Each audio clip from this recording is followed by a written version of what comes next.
Hello everyone, welcome back to our channel once again. तो आज से हम स्टार्ट करने जा रहे हैं एक नया सीरीज़। तो ये सीरीज़ के अंदर हम क्या करेंगे, dot net core web API के बारे में पढ़ेंगे कि हम कैसे डॉट नेट और सी शार्प लैंग्वेज को यूज़ करके एपीआई वगैरह बनाते हैं। ये सब टॉपिक हम इस सीरीज़ में कवर करेंगे। और at the end of the series हम क्या करेंगे, एक एंगुलर में एक ऐप बनाएंगे और जो भी हमने डॉट नेट कोर एपीआई की मदद से एपीआई बनाया हुआ है उसको हम क्या करेंगे, एंगुलर ऐप में कंज्यूम कराएंगे और हम फ्रंट एंड में यूज़र को वो सब डेटा शो कराएंगे। तो आज मैं एक क्विक इंट्रोडक्शन दे देता हूँ कि एपीआई क्या होता है।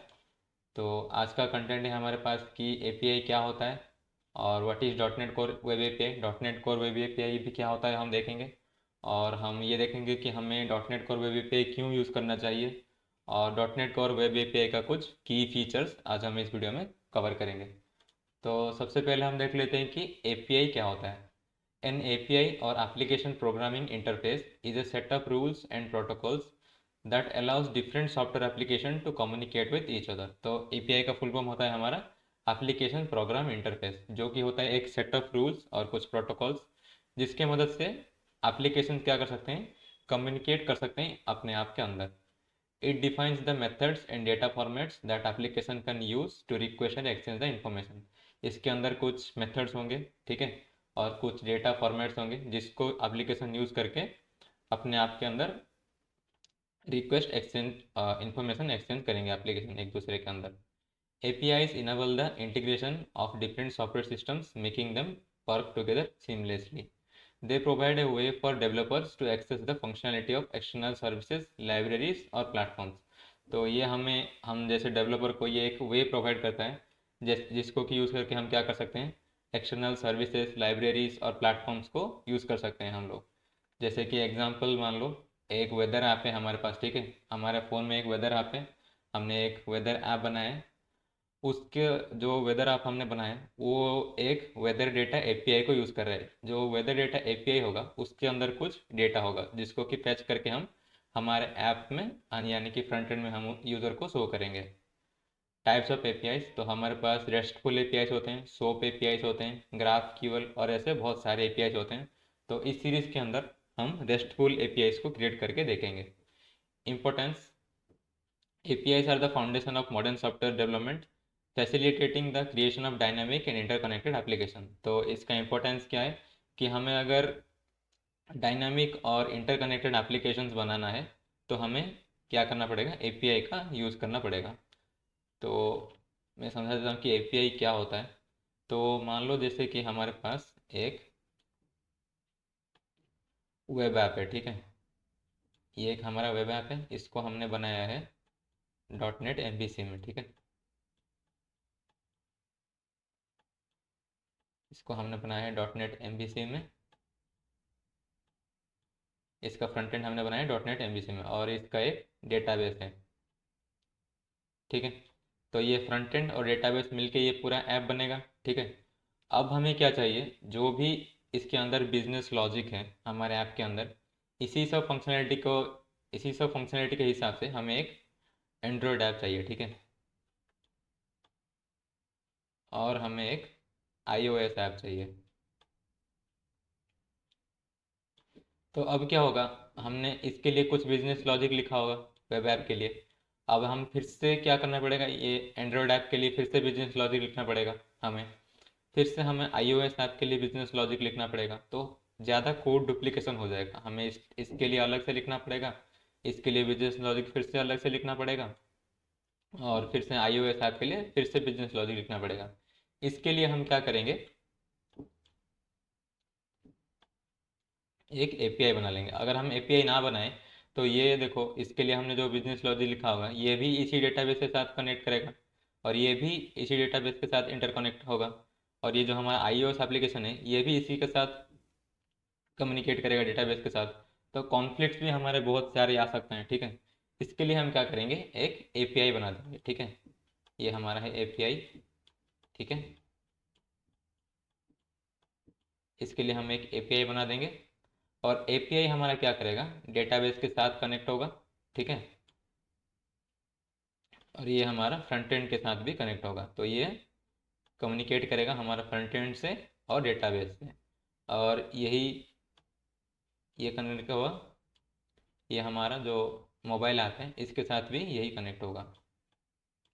और ये जो हमारा iOS ऐप है ये भी इसी एपीआई के साथ कनेक्ट होगा, और एपीआई हमारा डेटाबेस के साथ कनेक्ट होगा।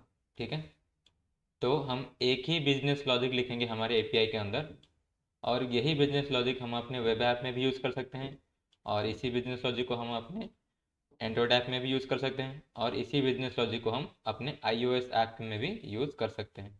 तो ऐसे करके हमारा कॉन्फ्लिक्ट भी नहीं आएगा, तो इसलिए हमें एपीआई का यूज़ करना चाहिए।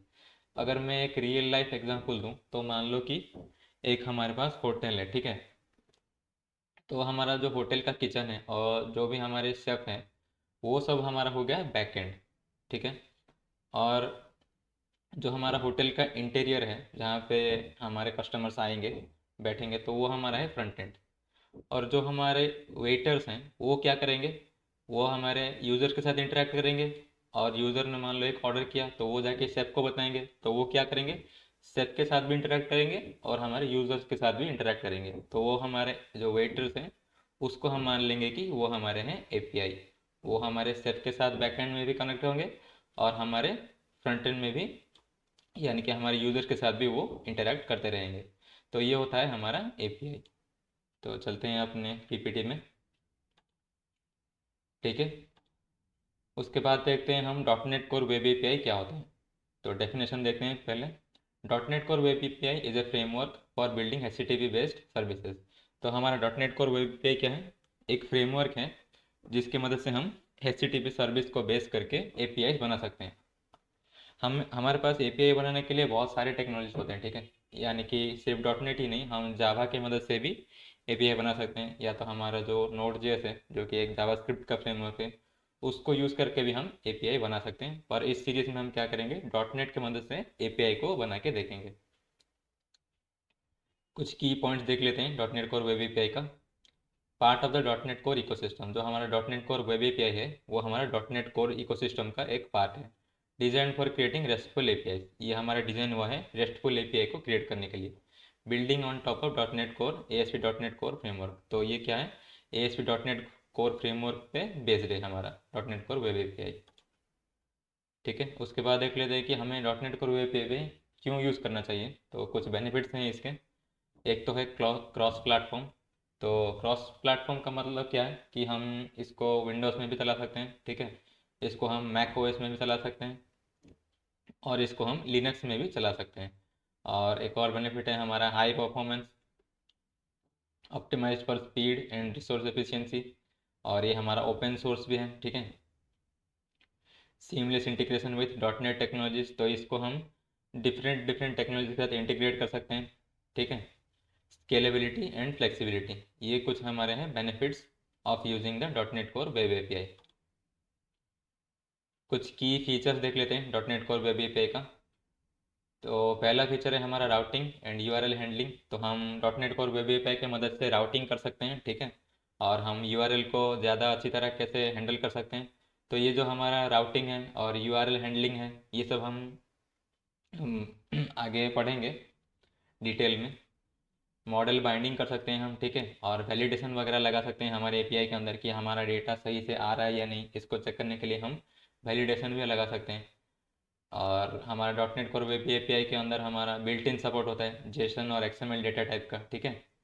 Middleware for authentication and authorization, ये हमें ऑथेंटिकेशन और ऑथराइजेशन भी प्रोवाइड करता है।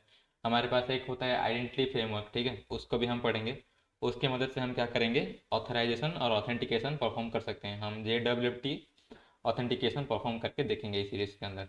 और ये हमें स्वागर भी प्रोवाइड करता है, ठीक है, एपीआई डॉक्यूमेंटेशन के लिए। मान लो कि हमने एक एपीआई क्रिएट कर लिया, ठीक है, तो हमें उसको टेस्ट करना है तो वो एपीआई ठीक से काम कर रहा है कि नहीं। तो एक तो हम पोस्टमैन एक ऐप आता है, ठीक है, आपको पता होगा। हम पोस्टमैन को यूज़ करके एपीआई को टेस्ट कर सकते हैं। ऐसे ही हमारे डॉट नेट में एक बिल्ट इन होता है स्वैगर करके, ठीक है। उस स्वैगर को यूज़ करके भी हम अपने एपीआई को टेस्ट कर सकते हैं। तो ये था कुछ की feature dot net core web API का। तो नेक्स्ट वीडियो में हम क्या करेंगे, सेटअप करके देखेंगे कि dot net core web API को चलाने के लिए हमें क्या क्या सेटअप करना पड़ेगा, और हमें अपना पहला dot net core web API का प्रोजेक्ट क्रिएट करेंगे नेक्स्ट वीडियो में। तो तब तक के लिए goodbye and thanks for watching.